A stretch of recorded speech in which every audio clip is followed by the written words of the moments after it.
नमस्कार, मी वैष्णवी. मित्रांनो, कोल्हापूरचं खाणं म्हटलं की काय आठवतं? तांबडा पांढरा, मिसळ, कट, तिखट. या पलीकडे काय?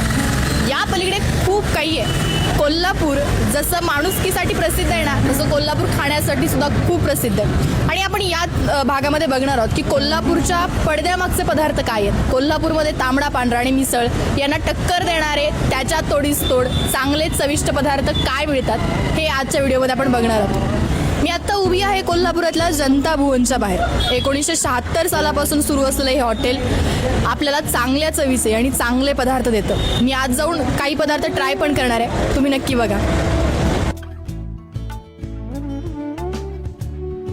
कोल्हापूरमधली मिसळ, तांबडा पांढरा रस्सा हे सोडलं तर कोल्हापूरच्या खाद्यसंस्कृतीतले अनेक असे पदार्थ आहेत जे लोकांना माहिती नाही आहेत. आणि मला वाटतं की तुम्ही जर कोल्हापूरला येत असाल किंवा कोल्हापूरचे असाल तर हे पडद्यामागचे पदार्थ तुम्ही नक्की चाखायला पाहिजेत. त्यापैकी एक माझ्या आवडीचा पदार्थ आहे तो म्हणजे हा भडंग.